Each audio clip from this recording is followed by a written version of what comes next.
Je préfère marcher et que mes chaussures finissent, mais que ce soit des chaussures que j'ai achetées en ayant travaillé, que de rouler dans une grosse voiture et que je perds la confiance du public guinéen et de la jeunesse guinéenne en même temps. Ce qui se passe en ce moment en Guinée, c'est que il faut pas te fatiguer à dire la vérité, il faut pas te fatiguer à dire, par exemple, si on n'a pas de courant, laisse tomber, si on n'a pas d'eau, on s'en fout, tais-toi, va chercher ton argent auprès de ceux qui sont en train de partager des véhicules et de l'argent. Il suffit juste de faire une propagande et c'est facile. Mais si j'ai choisi le rap, c'est pour une cause noble et c'est pour vraiment manger à la sueur de mon front, être digne parce que c'est ce que maman m'a appris, c'est ce que ma communauté m'a appris, c'est ce que la culture guinéenne dans son... Monsieur Mamadou Saliou Bari. Mamadou Saliou Bari est la solution à vos problèmes de santé. Que vous souffrez de maladies liées au djinn, de sorcellerie, d'empoisonnement, les femmes qui ont un mal à enfanter, règles douloureuses, faiblesse sexuelle, hémorroïdes internes ou externes, du blocage dans vos affaires, cauchemars et autres, rendez-vous dès maintenant au centre Rokia, situé à Dubrika. Alors, la question est la suivante. Ouais. On a l'impression que les artistes ont pris la place des politiques en Guinée parce que maintenant, c'est eux qu'on voit sur les véhicules à tout moment, hein, voilà, qui sont en train vraiment de mobiliser très très fort. Alors, pourquoi comment on appelle ça, cette méthode de faire maintenant là? Parce que j'ai même vu aussi Gel Kababintou, chaque fois quand il sort, puis les gens sont là, mais toujours sur le capot de véhicule. Pourquoi? C'est quoi? Bon, après, premièrement, c'est parce que ce sont les fans, même ce sont les fanatiques, les gens qui écoutent notre musique, qui veulent organiser ces shows ou ces galas de soutien pour nous, en guise de bonne foi et de montrer leur bonne volonté et leur engagement, leur soutien dès avant le concert. En faisant ça, ils te montrent déjà que ils sont avec toi. Donc, c'est en quelque sorte, moi, je pense que vu que le pays a du mal avec la presse, les médias, c'est compliqué de passer l'information. Je pense que les fans nous montrent un peu que ils n'ont pas besoin de nous entendre dans la radio, ils n'ont pas besoin de nous voir à la télé. Nous, ils organisent des trucs pour nous. Ils disent venez faire votre communication, elle est ouverte. Donc venez passer le message et on sera là avec vous. Donc ce n'est pas comme les politiciens, mais c'est une politique qu'on a appliquée pour vraiment satisfaire ces fans qui veulent nous montrer leur soutien bien avant le concert. Alors, je vois que Striker est très très populaire actuellement. C'est quoi le secret? Alors, je dirais tout simplement le travail, premièrement, la discipline surtout, et surtout, je pense que l'autre critère, il est spirituel. Si tu as la bénédiction de tes parents aussi, ça compte beaucoup. Mais en tout cas, il n'y a pas de secret, quoi. Le travail et beaucoup plus d'application. C'est le travail qui paye. Ouais. Ça c'est vrai. Et je suis très content de savoir que Striker, malgré son jeune âge, il a pensé à se marier. Et c'est pourquoi maintenant? On sait que tu es très jeune, mais tu as décidé vraiment, malgré le succès, on sait quand on est artiste, quand on est une personnalité publique, c'est quoi, des fois, les coulisses. Mais aujourd'hui, tu as dit, putain, je dois essayer d'avoir une femme dans ma vie pour vivre. Non, tu sais, quand on te dit, je suis un peu spirituel, je suis trop dans la spiritualité, je calcule beaucoup la foi et tout ce qui est religieux. Donc, et dans la religion, le mariage, c'est la moitié de la foi, la moitié de la religion. Donc, je me suis dit que si tu as les opportunités et que tu peux te marier et que surtout que je veux vraiment préserver cette image que j'ai parce que on n'est pas à l'abri des tentations et des bêtises ou de faire des choses qu'on ne devrait pas faire. Donc, se marier, c'est se préserver, c'est se responsabiliser surtout, savoir qu'il y a quelqu'un qui compte sur toi ou il y a des gens qui comptent sur toi. Donc, tu vas pas gaspiller ton argent ici et là, tu vas faire attention, voilà. Donc, c'est un peu pour ça, pour un peu plus me responsabiliser parce que je préfère être dans ce cadre que dans un autre cadre. Alors, maintenant, parlons toujours du 3. Non. C'est quoi la rentrée? Alors, le 3, c'est l'entrée, c'est à 30 000 francs. Encore un 3. Donc, le prix, il est unique parce que on n'a pas voulu faire de VIP, de super VIP, de trucs. Pour moi, tous mes fans, tous les notables ont droit à ce spectacle au même pied d'égalité parce que tout le monde a besoin de profiter au max en immersion de ce spectacle parce que souvent, quand les gens aussi sont devant la scène, ça crée des problèmes et il y a des soucis avec l'autre public qui voit pas derrière. Donc, on a préféré utiliser ça comme ça et pour permettre à tout le monde d'avoir vraiment un spectacle visible et praticable. Ok, Paikun et Peter. Alors, dis-nous un peu, Striker, est-ce que des fois, parce que j'entends certains dire que Striker a des problèmes avec tel artiste, c'est quoi? Pourquoi des fois les clashs entre les artistes, c'est du buzz ou bien c'est naturel, c'est une jalousie naturelle ou c'est un problème d'ego? On ne comprend pas exactement. Alors, moi je pense que premièrement, il y a ce qu'on appelle la culture hip-hop. Et cette culture hip-hop, il y a les clashs qui sont inclus dedans. Il y a l'ego trip, il y a les flatteries, il y a les rabaissements d'adversaires, il y a les freestyles, il y a les battles. Et c'est ce qui fait que souvent, par exemple, dans le rap, il y a des altercations, il y a des lances, il y a des flèches, il y a toutes sortes de pics qui sortent. Mais je pense que dans ce cadre, c'est louable, c'est toujours dans la culture hip-hop et c'est quelque chose, c'est une concurrence positive. C'est un peu comme si un commerçant dit que sa marchandise, c'est la meilleure. Bon, c'est un peu positif, c'est pour avancer, faire avancer le marché. Par contre, la méchanceté gratuite, la haine et l'hypocrisie, c'est quelque chose à bannir. Parce que souvent, bien évidemment, on assiste à ça dans le milieu du showbiz et il y a des gens qui investissent des millions et il y a d'autres qui sabotent ces millions investis. Par contre, quand on atteint ce stade, ça devient de la méchanceté et ce n'est pas beau à voir dans la culture, quoi. Ok. Maintenant, tu as quelle promesse pour tes fans le 3 mai? Et j'aurais même aussi appris qu'après, voilà, le stade de Nongo, tu dois aussi te rendre en Europe, certainement. Et si tu pouvais nous parler un peu les coulisses de tout ça. Parce que je dis, tu commences à percer, à aller en flèche et maintiens-toi, surtout le respect. C'est extrêmement important pour toi. Faut pas regarder ta célébrité et manquer du respect aux gens. J'étais vu tout récemment avec le jeune, comment on l'appelle, au mois de Ramadan, là. Le provocateur, là, c'est comment on l'appelle. Le provocateur. Oui, ouais, j'ai regardé ça, c'était trop magnifique. Et j'ai vu combien de fois tu es. Au fait, tu es un jeune très simple. Très difficile de savoir que où on a affaire avec une icône guinéenne quand même. Alors, oui, nous t'écoutons. En tout cas, donc je prépare à tous ceux qui m'écoutent un spectacle grandiose parce que depuis 2021, ils sont en train de réclamer ce concert. Et si aujourd'hui on s'est lancé et qu'on a dit qu'on est prêt et que auparavant on l'avait pas encore fait, c'est parce qu'on attendait le bon moment pour pouvoir leur donner vraiment ce qu'ils espèrent. Parce que ça ferait très mal que quelqu'un se déplace, par exemple, il quitte Koya, il part jusqu'au stade de Nongo et qu'il n'est pas satisfait d'avoir payé 30 000 francs. Moi, je pense que ceux qui iront, Inch'Allah, surtout, je sais qu'ils seront patients et qu'ils seront très, très tranquilles parce que c'est très, très important aussi. Et je pense qu'ils sortiront de ce spectacle en se disant, franchement, 30 000, c'était petit finalement. Il aurait mérité bien plus que ça.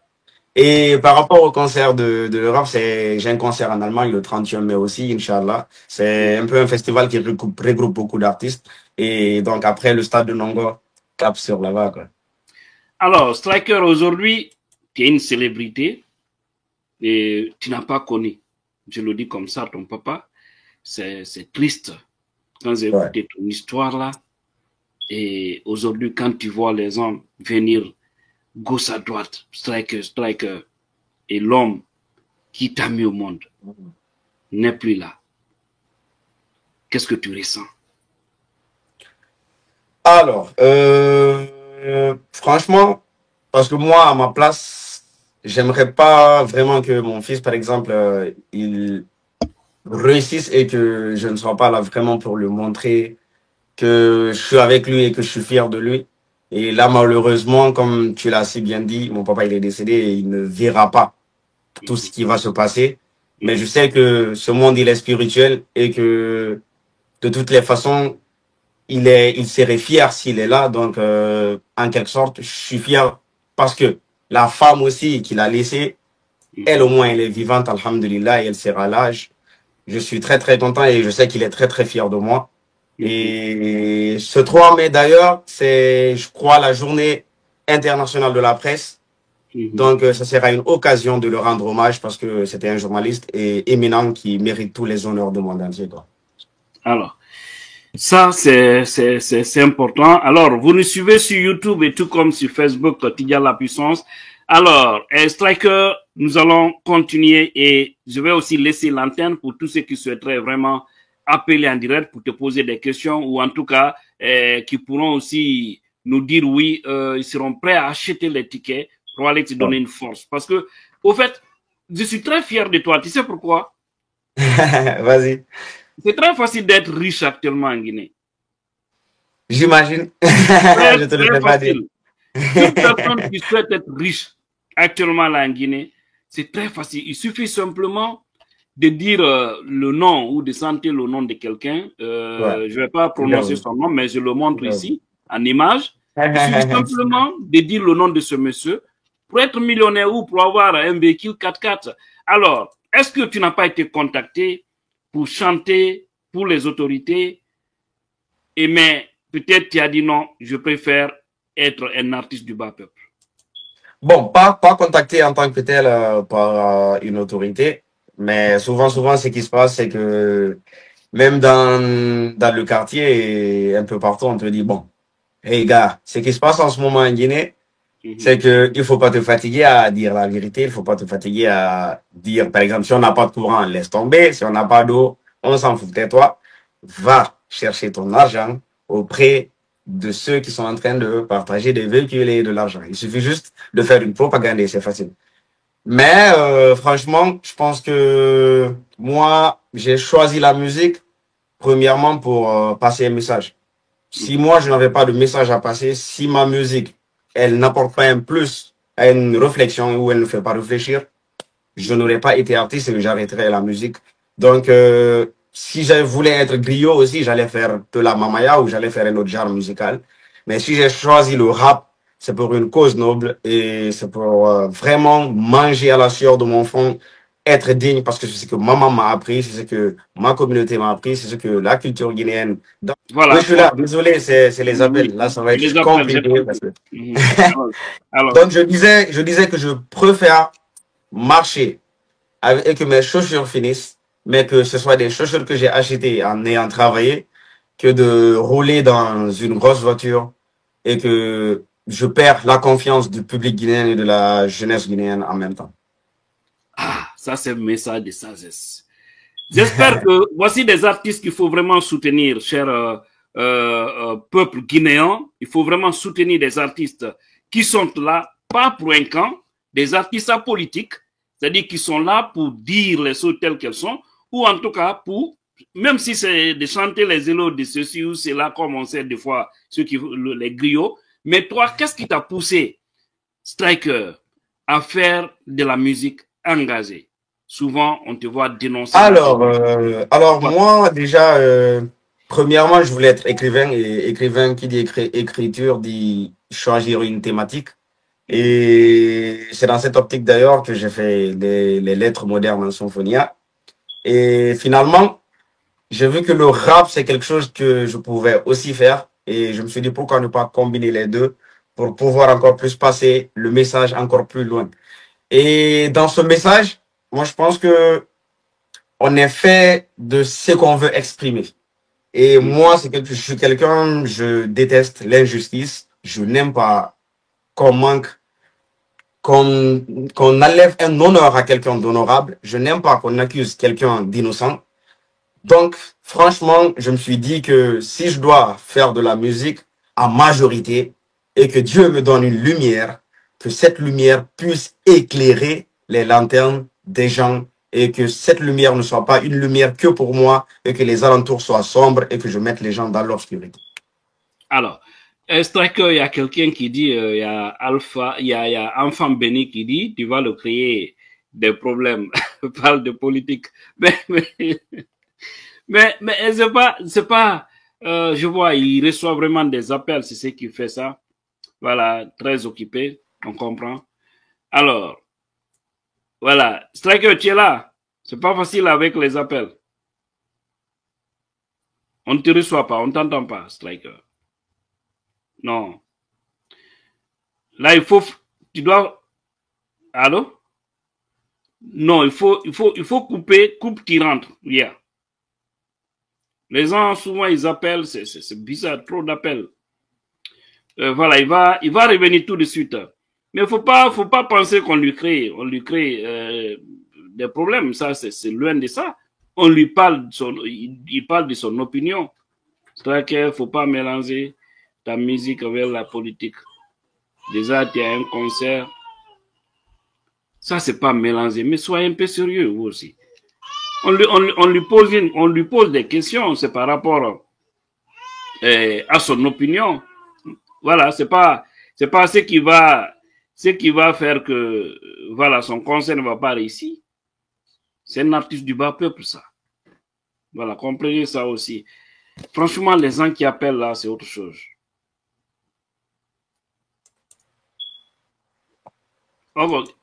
Ok, Striker. Non. Tu es du retour. Oui, ouais. Mais je vois que les gens craignent beaucoup pour toi parce que quand j'ai posé la question à faire de véhicules et autres là, pourtant c'est de l'actualité. Et si je t'ai posé la question, c'est que tu es un artiste engagé qui dénonce souvent l'injustice, tu dénonces beaucoup de choses, tu t'attaques pas à une personne. Après c'est une question, je pense, simple. Tu m'as dit pourquoi je ne chante pas les éloges de quelqu'un pour avoir une voiture. C'est une question simple et même ma politique. Et j'ai dit que moi, je veux manger dignement et gagner ma vie dignement. C'est simple. C'est aussi simple que ça. On n'y a pas dit il est pour quel candidat ou... Non. On n'est pas là pour parler politique. Alors, je pense que je dois laisser Striker avec les gens. Les gens peuvent appeler pour lui poser des questions, mais surtout, nous rassurer que oui, vous serez aussi au concert des Striker. Le numéro est déjà affiché pour tous ceux qui souhaiteraient vraiment lui poser des questions. Et Striker, le morceau Mounial. Mon morceau préféré. Qui me fait pleurer toujours. Oui. Quand il chante ça, je pense à ma défunte mère. Ah ouais, paix à son âme. Est-ce que qu'est-ce qui t'a animé à chanter? Est-ce que c'est une vie réelle pour toi ou c'est une inspiration naturelle? C'est une histoire réelle et j'ai écrit le son à une époque où c'était vraiment le cas et j'étais vraiment dans cet esprit, dans ce mood. C'était mon état d'esprit. Parce que je suis tombé malade quand je faisais la 10e année et j'avais des problèmes d'articulation. Et finalement, même, j'avais pris une béquille et j'étais à 2 doigts d'être handicapé, disons.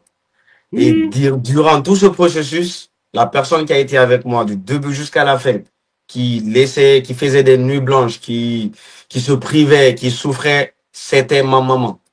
Et j'ai écrit ce son, c'est pourquoi même il y a une partie où je dis Nene wata wulu fait yata ala, tu vois, nyande go lumboye et madou angalkel no sati, tu vois. En fait, c'est un son qui raconte un peu cette époque et qui m'a plongé dans cet état d'esprit. C'est pourquoi j'ai fait le son. Et pauvreté, c'est compliqué, c'est parce que souvent on partait aussi à l'hôpital et des fois c'était compliqué parce que je suis orphelin de père et tu t'imagines la maman seulement à devoir payer des frais. Parce que moi, c'est aujourd'hui que je me rends compte encore plus que l'hôpital, c'est quelque chose de cher, mais que je n'ai jamais vu ça dans les yeux de maman et c'est toujours battu pour que je puisse guérir. Donc, ce son, c'est Mounial parce que elle a patienté et que moi aussi, ça m'a inspiré la patience et que ça doit inspirer à tout un chacun de patienter. Chaque personne peut avoir une épreuve difficile, mais franchement, il faut être patient et avoir la foi. Un jour, ça va passer. Et paix à l'âme de toutes ces mamans disparues, parce qu'une maman, c'est un diamant et c'est quelque chose de vraiment primordial dans la vie d'un homme.